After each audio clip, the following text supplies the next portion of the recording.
Okay, so we've picked yet another angle. We are in Psychiana Lesson 5, and I believe number 3. We're talking about astronomy, so we're going to continue this one because I said so.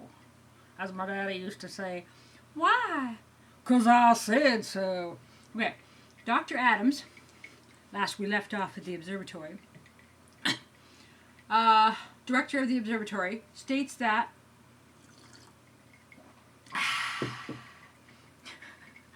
this newly found nebula is flying through space at the rate of 11,000 miles a second. Think that over. Some of you people who think that the God law which was created, the very things I'm talking about, cannot help you to either health, wealth, or happiness. At this velocity, it is traveling at the rate of 6 bazillion, that's a number, miles a year. And were it traveling earthward, it would require 120 million years to reach this world. And yet the old Christian believers thought that the sky was inverted, was an inverted solid bowl with windows in it through which the rain came in. I think you will agree with me that there certainly is an upward evolution in man instead of any fall. The most interesting thing about this new nebula, however, is that it is a great universe of stars, millions and billions of them. I thought the stars were suns. Oh my God, I'm so confused. Infinitely great, blah, blah, blah. Okay, the speed of the nebula was measured by means of the spectroscope. This is all about the loving, living God. Professor Humason found that its spectrum lines were red. Ooh. So that a recession of 11,000 miles a second was indicated. To show such a shifting of the lines would require a velocity greater by 60% than any so-called velocity yet noted. Noted. Cheers. This is such a cool cup. And this is a cool cup. These are just jars with these silicone grips. Anyway, I digress. I just love everything. Oh, and stuff like that. Okay. Information this find was cabled to Dr. Blobbity Blah, president of Carnegie Institute at Washington, D.C., who said, "It is of special interest at this time because of the bearing it will have on Dr. Einstein's conception of the universe. You know, folks, somehow or other, in the face of statements like these, I simply can't imagine the mighty creative power sitting in heaven with Jesus Christ at his right hand, making intercession for us with groanings that cannot be uttered."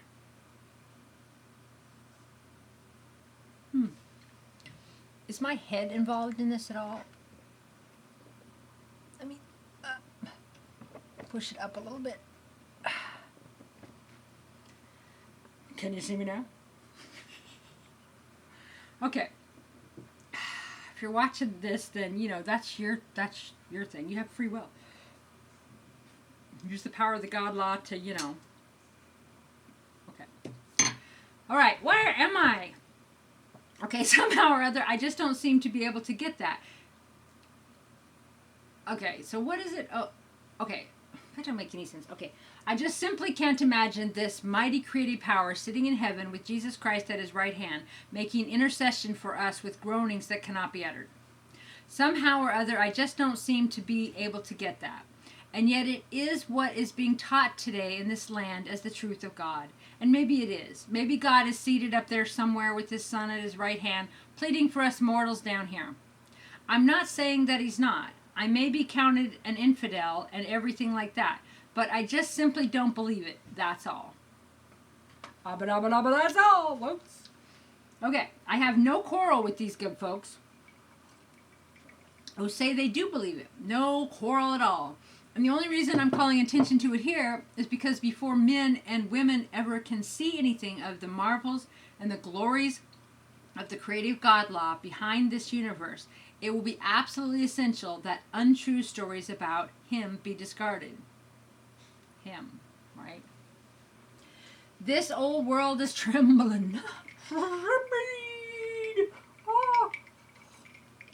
Even as I write this, because the old world's coming down, right? And this was what? A million years ago. 1950 was a million years ago. Do the math. Million. Okay.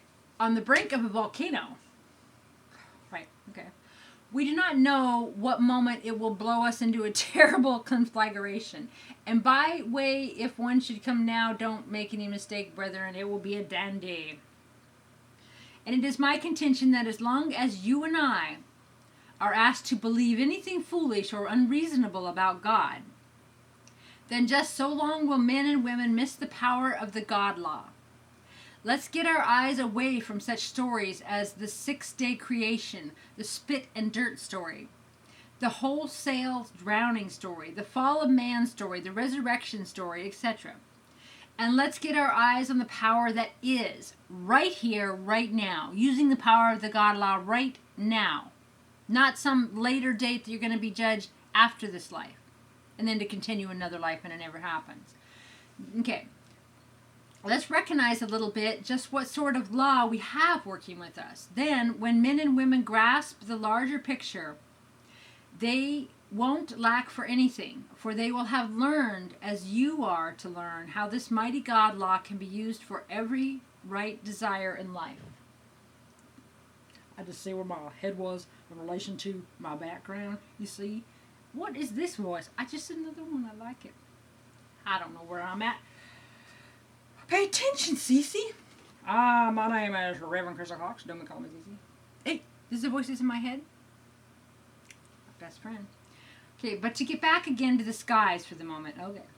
I should like here to try and give you an idea as clearly as I can of what these distances mean. You will never comprehend them. Well, then why you... Because you cannot grasp such immensities. Well, then why is he telling us, right? We are dealing with facts of the God law now, and it will be a long time before you can ever absorb mentally such distances and such power as are those celestial distances and powers.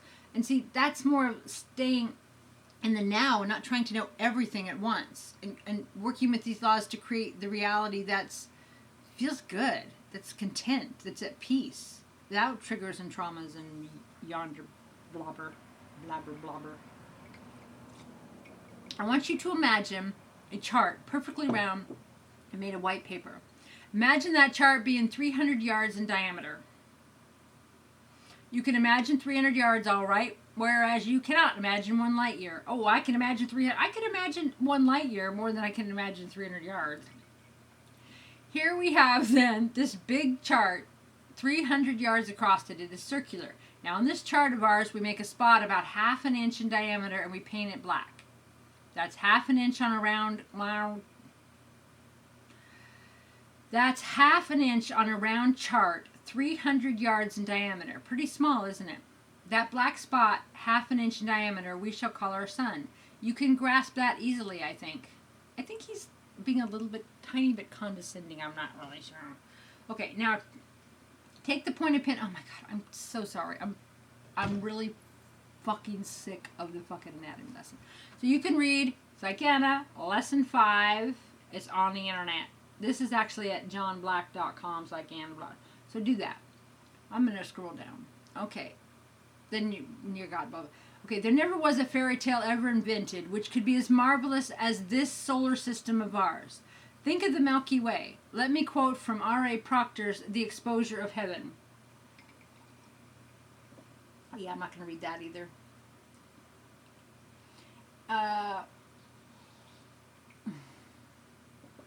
Okay, well, I guess I will. Because it seems to be relevant somehow. I didn't know there was going to be so much astronomy in all this. I trust the power of the living God. Okay. There are stars in all orders of brightness, from those which, seen with the telescope, resemble in luster the leading glories of the firmament, down to tiny points of light, only caught by momentary twinklings. Every variety of arrangement is seen. Here the stars are scattered, as over the skies at night.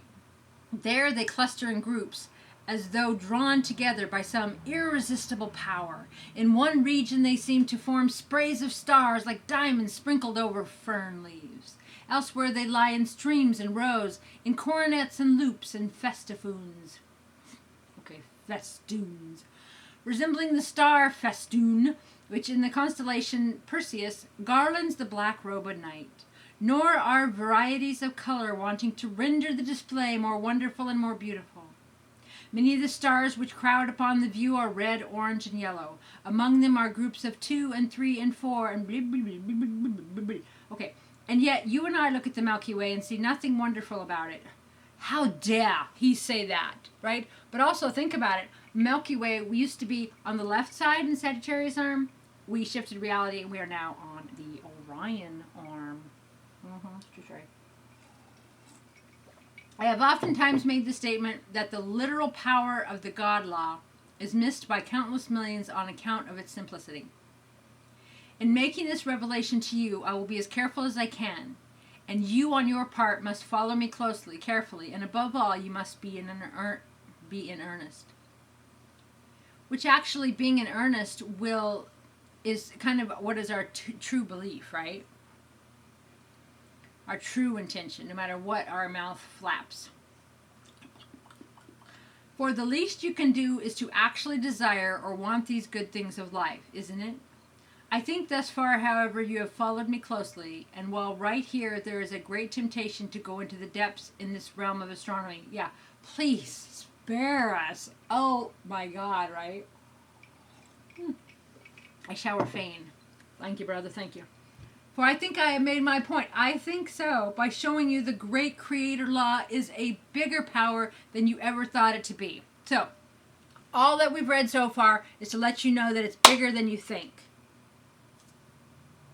Alright, for I shall show you a little later that this same God law which directs the geese, which turns the robin eggs into a robin instead of a scorpion, reacts with the same remarkable precision in your life. You can use this creator God power. You are the one who sets the objective. The God law brings it into actual manifestation. Read that again. You are the one who sets the objective. The God law brings it into actual manifestation, which was what you perceive as your physical reality that you're experiencing. Okay, so be prepared as we travel along together for what I shall show you. The same law, the same life spirit is operating here and now right on this earth and in our midst, and it is operated millions of years ago when the very first tiny germ of life appeared on the earth. It is capable of making the fish swim away from the shark. Right, so how does it know? Right, it innately knows, or what its parents teach it. I mean, nature is so amazing how it knows what to grow. And like our arm, how does our arm know to grow here? You know, we're not off of our nose.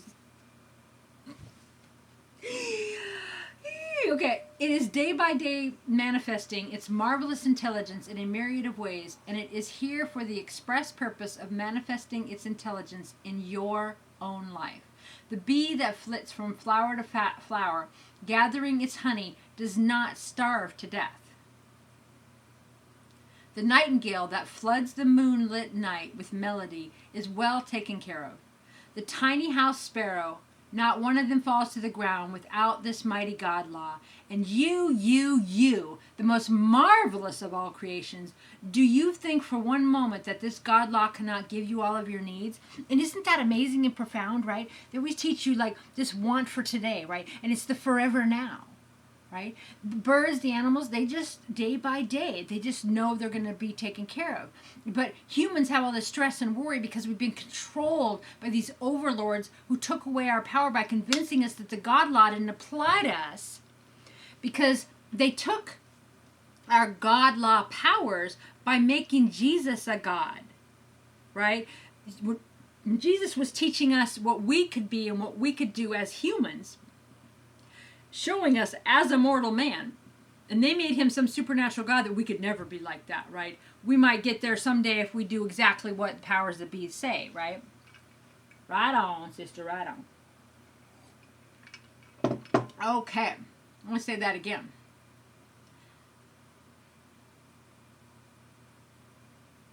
No, really, I am.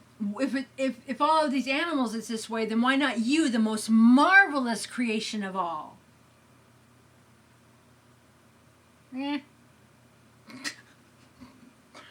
Anyway, you think for 1 minute, so just don't think for 1 minute that this God law doesn't apply to you, that you can't use it. You're using it all the time. You're just using it unconsciously.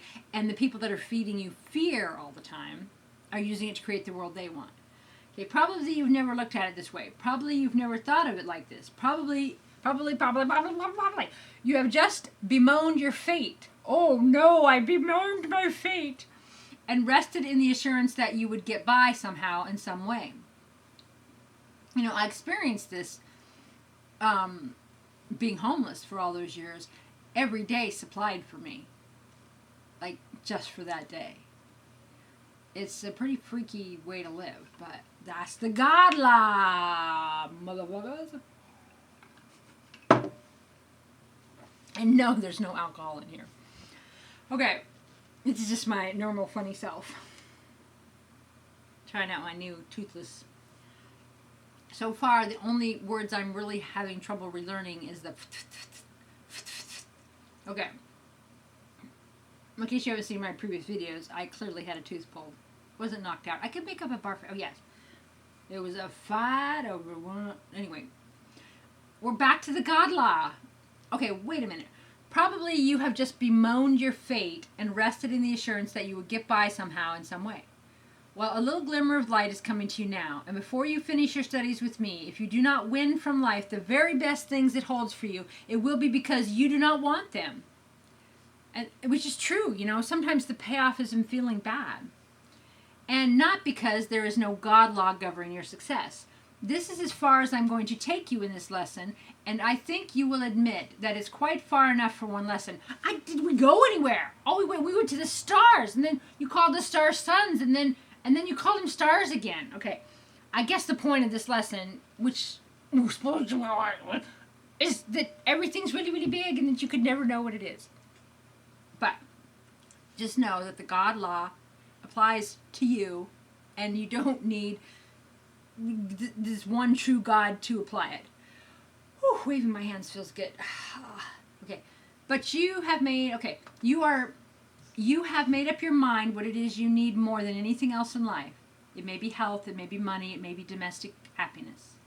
But you have made up your mind what it is. You are doing your deep breathing exercises. Better than all, however, you are relaxing and allowing this cosmic God law to take the desires from you and bring them into existence. Your whole thought every moment is that the God law is bringing to pass that which you need. You may now use whatever affirmation of truth best fits your case. Make the statements as if what you want is being brought to pass. Now, for instance, before I had received the actual physical realization of my desires, I used this affirmation hundreds of thousands of times. I am more and more successful. So instead of worrying about what's going to happen tomorrow, what's going on in the world, as you lay there to sleep, go, I am more and more successful. This is me sleeping. Money comes to me in every way, every day. I am more and more successful. I am happy. I am healthy. And don't let the other mind chatter and worry even come in, because you can't have two thoughts at the same time. So they say. Never did I let up on that one statement. But in a future lesson, I shall tell you step by step just how I manifested from the God law everything I now have. Be earnest in your affirmation. Make it dynamic, for you are dealing with a dynamic law here, and the intense, earnest attitude is very effective. Which is so interesting. That is what I do when the voices and stuff, just have fun with it. You know, like his example here is, I'm more and more successful. I'm more and more successful. I'm more and more successful. Then you're saying it over and over in your mind. You completely, this is the outer, just bring the energy. But when you're laying outer, meaning out of the bedroom, in the bedroom, ridiculous. When you're relaxing and going into that delta zone of your brain waves, and you're doing these affirmations, and creating. And I also find that whatever I'm going over and over and over in my mind before I fall asleep is what affects what enters my dreams. Okay, points to remember in lesson 5. You know what it is you want to do or be. You know that if you ever achieve these things, you will first achieve in the realm of your thought. So thoughts first. Thoughts create. Thoughts are your focus and your magic wand. Your own thought, you now know to be a little tiny part of a creative, invisible life spirit responsible for creation. So, my thoughts are part of the living God. If this be a fact, then you also know that though you are only a very tiny little piece of humanity now as far as you go physically, the thought realm of you is a part of an immense spiritual world fully capable of manifesting whatever things you may need on this earth to make you abundantly happy, healthy, and successful. And I would add content. You will call this spiritual law into practice in your own life by the exercising in the thought realm. The little dynamic exercises I am giving you to do are actually and literally giving you experience in contesting the greatest force the world has ever seen, the power of the living God. The power of the God law. Available to you right now for $9.99. No, just kidding. The more your thoughts dwell upon the things you want to be, the faster will be manifestation be, and greater will be your hold on it and your connection with the realm of God. I used to be into affirmations, and then I kind of stopped for years, and now I realize that it is the repeated thoughts that create. If I'm constantly thinking negative or bad things that are happening, and I'm not finding a balance, check out the news stuff if you want, but find a balance, then I'm drawing more of that to me. And if I'm worried about something as I go to sleep, I'm going to think the weirdest things come into my dreams. Okay, so I want to hear from students. Under no consideration will their contents be divulged. Okay. And then he does these examination questions. Okay. So this is on a website called it's johnblack.com/Psychiana/lessons. And also Brian Scott, Psychiana, on YouTube. This is really important stuff because I always say, like, the Mandela effect, though I call it a quantum effect, is the most important thing, because how you're creating reality is more important than anything else in your life, because everything in your life, including all the people, they change based on your own perception, your own holographic creation, what you're creating in this reality. All right, well, we got through lesson 5. Do you believe in the power of the living God? I believe in the power of the living God, and I am using and finding and learning more and more every day how to apply the power of the living God law to create the life that I want, of contentment, peace of mind, joy, youthing, bliss, perfect health.